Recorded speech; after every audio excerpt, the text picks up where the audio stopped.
वो इस तरह की गंदी राजनीति कर रहे हैं। और ये सारे कारण इसके पीछे एक ही है, क्योंकि पंजाब की जो लॉ एंड ऑर्डर है, भगवंत मान जी की उसके ऊपर कोई पकड़ नहीं है। Arvind Kejriwal ji de facto chief minister बनकर बैठे हुए हैं, अनक्राउंड किंग बनकर बैठे हैं, वो फैसले लेते हैं।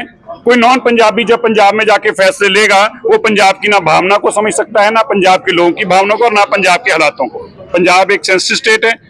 ऐसे में भगवंत मान जी द्वारा दी गई स्टेटमेंट, आम आदमी पार्टी दी गई स्टेटमेंट की मैं कड़े शब्दों में निंदा करता हूं, और मैं उम्मीद करता हूं कि वहां की पुलिस बिना राजनीतिक दबाव के जो काम कर रही है आगे भी इसी तरह करेगी और इन आतंकियों को मुंह तोड़ जवाब देगी।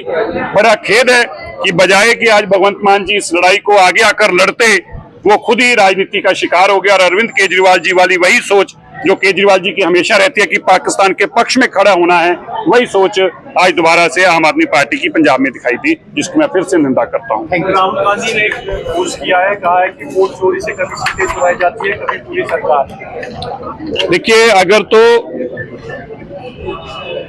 कांग्रेस की सरकार केरला में आती है तो कहते हैं जी राहुल गांधी को श्रेय दो, जी उनकी मेहनत के कारण आई।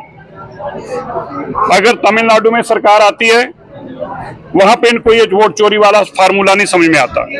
लेकिन क्योंकि बंगाल के लोगों ने अत्याचार से मुक्त होने के लिए, रेप स्टेट बन चुका था, उससे मुक्ति पाने के लिए बंगाल के मुख्यमंत्री और उनके भतीजे उनसे जो लूट खसूट कर रहे थे, उनसे निजात पाने के लिए सरकार को चुना है, वो राहुल गांधी जी को वोट चोरी दिखाई देती है। इसीलिए कारण है कि वो कतई भी दिल्ली देश के अंदर चुनाव में नहीं जीत पाते, क्योंकि उनकी लोगों के ऊपर उनका आस्था और विश्वास नहीं है। वो बार बार अपनी नाकामी को वोट चोरी के आगे सामने लाकर अपनी नाकामी से बचना चाहते हैं, लेकिन इससे देश के लोग सब समझ चुके हैं। राहुल गांधी इसी तरह हालात रहेंगे, अगली बार अपनी लोकसभा भी हार जाएंगे, सारे स्टेट हार चुके हैं, आने वाले समय में इससे भी बुरा हाल होगा इनका।